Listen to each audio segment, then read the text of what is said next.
है हिलाली साहब, ये बात तो पहले ही वाज़ेह थी कि जिस किस्म का बजट पेश किया गया है ये काबिल कबूल नहीं होगा IMF के लिए और जल्द नई तरामीम लानी पड़ेंगी। अब जो आज नई तरामीम लेकर आए हैं इसहाक डार साहब, वो कितनी रियलिस्टिक हैं?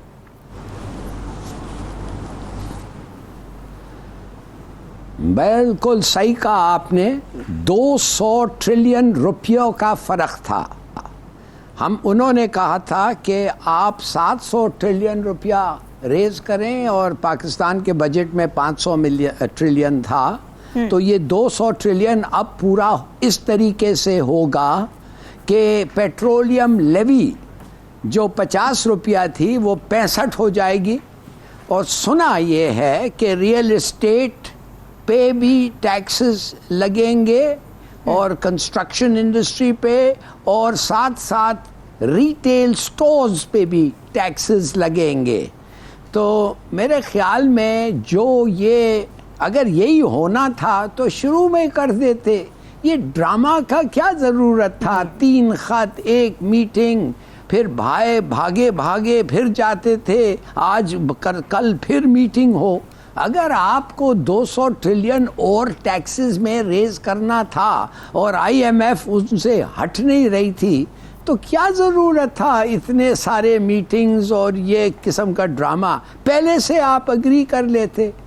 अब 200 बिलियन, अब मुझे नहीं पता, मैं आपको कह रहा हूँ कि पेट्रोलियम लेवी 50 से 65 होगा और टैक्सेस का मुझे नहीं पता है, मगर जाहिर है और टैक्सेस निकालेंगे। वो किधर से निकालेंगे मुझे नहीं पता। I am guessing retail stores पे लगेगा एक फिक्स टैक्स या रियल एस्टेट और कंस्ट्रक्शन पे लगेगा, मगर इसका इम्पैक्ट पॉलिटिकली भी बहुत ज़्यादा होगा और बहुत होगा। हाँ। मेरे अपने ख्याल में मैं आपको कहता हूँ कि इलेक्शंस अब नहीं होंगे, पोस्टपोन हो जाएं 1 साल 2 साल के लिए। क्यों? इसलिए कि आपका 9th प्रोग्राम तो फिर ख़त्म हो जाएगा ना, माने कंक्लूड होगा, तो फिर आप 10th और 11th प्रोग्राम आसान हो जाएंगे।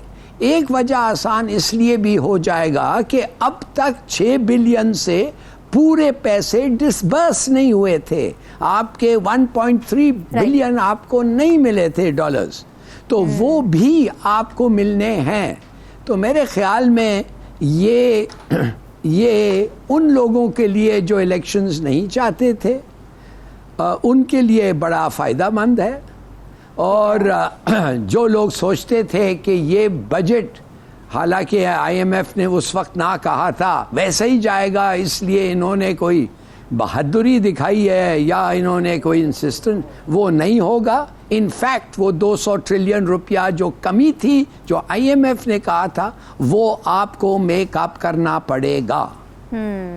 ठीक है। खबर ये आई है कि कायद मुस्लिम लीग नून नवाज शरीफ के जल्द वतन वापसी के इम्कानात हैं। उनकी कानूनी टीम ने उन्हें ग्रीन सिग्नल दे दिया है। अब शहबाज शरीफ लंदन उनके पास पहुंचे थे, जहां से दोनों इकट्ठे दुबई रवाना हुए और अब मरीम नवाज भी अहले खाना के हमरा दुबई पहुंच चुकी हैं।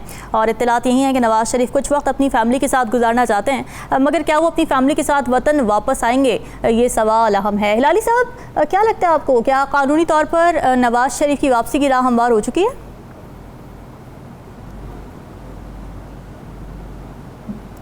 बिल्कुल नहीं। अच्छा। वो नहीं आएगा इसलिए कि उसको वो किस्म की सिक्योरिटी अश्योरेंस नहीं मिला है, ना उसका भाई उसको दे सका है, जैसे अच्छा? इसहाक डार को दिया था कि तुम आ जाओ वापस, तुम्हें कुछ नहीं होगा। वो अभी तक उनको नहीं मिला है। देखिए, मेरा जो परसेप्शन है, ये क्या खेल हो रहा है, ये एक और पोकर का गेम हो रहा है। देखिए, पोकर का नहीं, पोकर चलो एक गेम है, this is a disgraceful game जो इस वक्त हो रहा है। वो क्या है, नवाज शरीफ बेसिकली कह रहा है, सिग्नल कर रहा है PTI को कि मैं तैयार हूं तुम्हारे साथ बात करने के लिए। किस पे? पॉलिटिकल रिफॉर्म्स पे मैं बात करने के लिए तैयार हूं। अच्छा। और किस पे? और किस जमहूरियत पे? मैं ये ट्रायल्स जो हो रहे हैं, ये जी नहीं, देखिए ना, सुनिए तो सही।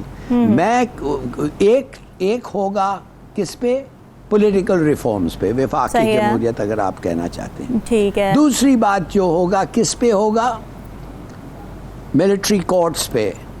मैं मान जाता हूँ मिलिट्री कोर्ट्स में ट्रायल्स सिविलियंस का नहीं होना चाहिए, अच्छा, मगर और तुम्हें मेरे कंडीशंस हैं, मगर पीटीआई को कौन से कंडीशंस हैं? पीटीआई का कंडीशंस ये हैं कि सर्वाइवल के लिए, अपने सर्वाइवल के लिए, अगर उनके सर्वाइवल के लिए नवाज शरीफ सपोर्ट करे तो फिर इन दैट केस तो अच्छा हो जाता है ना।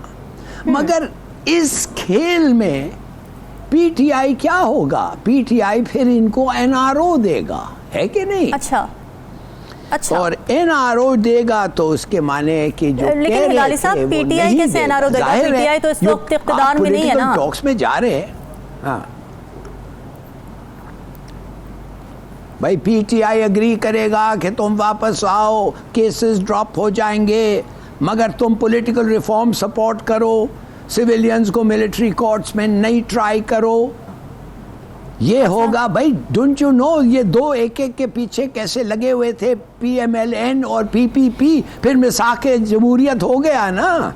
मिल के लंदन में दे एग्रीड। ये तो नफरत करते थे एक एक से, पेट चीर रहे थे, काट रहे थे, पता नहीं क्या क्या हो रहे थे। तो दूसरी बात ये है कि शहबाज शरीफ खुद उसको अश्योरेंस अभी तक नहीं दे सकता कि अगर तुम आओगे तुम्हें कुछ नहीं होगा। तो लिहाजा दुबई के बाद ये लंदन जाएगा, लिहाजा ये नया एक गेम मेरे ख्याल में शुरू हो रहा है। और दुबई में होना आसान है, इसलिए उधर कोई भी आके मिल के जा सकता है। कुछ हमारे लोगों को, हमारे लीडर्स को दुबई जाना तो निस्बतन इस्लामाबाद से ज़्यादा आसान है।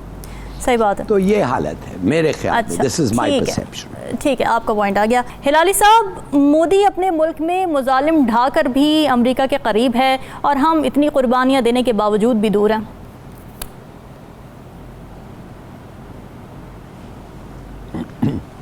इसलिए कि इंडिया जो है ज़्यादा अहम है अमेरिका के लिए और अमेरिकन इंटरेस्ट के लिए। हर लिहाज से हिंदुस्तान जो है एक्चुअल ब्राइड दुल्हन वो थी सब कॉन्टिनेंट में। अच्छा, कोल्ड वॉर आके उनका वो कुछ अपसेट कर दिया, नहीं तो दुल्हन तो वो था रोजवेल्ट और जॉनसन, उसका जो एड था, वो उनके बड़े प्लान्स थे इंडिया के साथ आफ्टर फर्स्ट वर्ल्ड वॉर। मगर चलिए वो नहीं हो सका इसलिए कि कोल्ड वॉर आ गया। देखिए, कहने की बात यह है, जो अमेरिका ने पाकिस्तान के साथ ये किया है ना, उन्होंने क्या कहा है, उन्होंने किया क्या है? पहले तो see what they have done जी। उन्होंने एक डिफेंस अलायंस, और डिफेंस अलायंस का मतलब डिफेंस एंड अटैक। उनको अब India and America are in a defence alliance.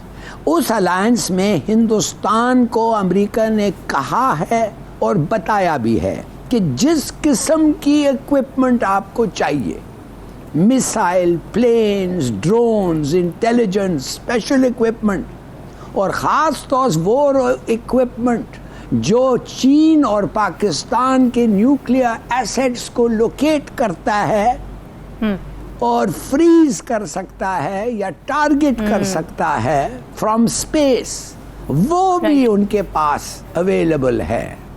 Computer jamming systems, ये वो सब चीज़ उनको ऑफर किया है। साथ साथ उन्होंने उनको डिप्लोमेटिक, पॉलिटिकल और इकोनॉमिक सपोर्ट भी दिया है। वाई? To wage war.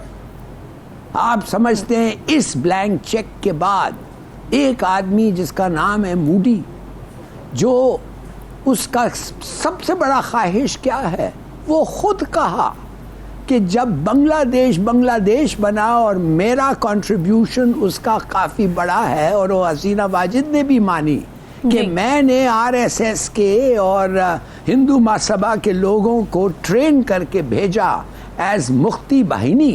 थे तो वो हिंदू मगर आए थे एज मुख्ती बाहिनी और इस्तेमाल हुए थे पाकिस्तान के खिलाफ। उसको एक फ्रीडम मेडल मिला। तो उस किस्म का आदमी, आप समझते हैं कि ऐसे मौके को इस्तेमाल नहीं करेगा? क्या बात है, बिल्कुल करेगा। अब थोड़ा सोचिए उन्होंने क्या और क्या किया है? उन्होंने कहा कि ये लश्कर जंगवी और लश्कर तैयबा, जैश मोहम्मद, हिजबुल मुजाहिदीन, ये सब, हाँ, ये सब पाकिस्तान के साथ जो है, इनको हम वार्निंग करते हैं कि इनके खिलाफ एक्शन, ये वो। और साथ साथ कहने लगा अल कायदा और दाइश, ये भी डाल दिया हालांकि Al Qaeda and Daesh are against Pakistan, इनकी जिम्मेवारी भी हमारे ऊपर डाल दी है। बिल्कुल। तो देखिए, कहने की बात यह है कि क्या ये बहाना ढूंढ रहे हैं जंग के लिए? और मैं ये समझता हूं कि एक इनकरेजमेंट है हिंदुस्तान को और मोदी को, खास तौर एक हिंदू बिगट, उसको इनकरेजमेंट है कि जाओ लड़ो इनके साथ, ऐसा मौका फिर तुम्हारे पास कभी नहीं आएगा। तुम्हारे पास हथियार ज्यादा है, डिप्लोमेटिक, पॉलिटिकल और इकोनॉमिक सपोर्ट एक सुपर पावर का है, सुपर पावर तुम्हारे पीछे खड़ा हुआ है, तुम वो सुपर पावर को एक की एलाई है चीन के खिलाफ। हाँ। तो आप मुझे बताएं ये क्या हो रहा है? मैं आपको कहना चाहता हूं कि हमें अपने समझना चाहिए कि इतना बड़ा थ्रेट वाज़े इन फ्रंट, वो कहते हैं ना इन योर फेस थ्रेट, कभी पाकिस्तान के साथ नहीं हुआ। एंड मोर इम्पोर्टेंटली हमारी इंडिपेंडेंट एग्जिस्टेंस इस वक्त ना अमेरिका बेनिफिट करता है ना इंडिया बेनिफिट करता है। बेनिफिट छोड़ें, who loses अगर पाकिस्तान को कुछ हुआ? Certainly not America। तो ये मेरे ख्याल में एक बड़ा, और हमारा क्या रिएक्शन था? फॉरेन ऑफिस ने एक चिट्ठी क्या वो एक स्टेटमेंट दे दिया, भाई कम से कम खुदा के बंदे अपने शो बताओ कि आपको कितना ये थ्रेट है, और बताओ ये कितना अनफेयर है कि आपको अल कायदा और इसका जिम्मेवार कर दिया, और आपको स्ट्रेट फॉरवर्ड वो कहा है कि समझौता एक्सप्रेस का कुछ जिक्र नहीं, कश्मीर का एक लफ्ज नहीं, समझौता एक्सप्रेस का एक लफ्ज नहीं, फॉल्स फ्लैग ऑपरेशन जो हिंदुस्तान खुद एडमिट किए हैं उसका एक लफ्ज नहीं है। भाई कम से कम इस किस्म के बायस के साथ आप अपना एम्बेसडर तो वापस बुलाएं and tell them we don't like to have relations with great powers that lie like this. कुछ तो करो।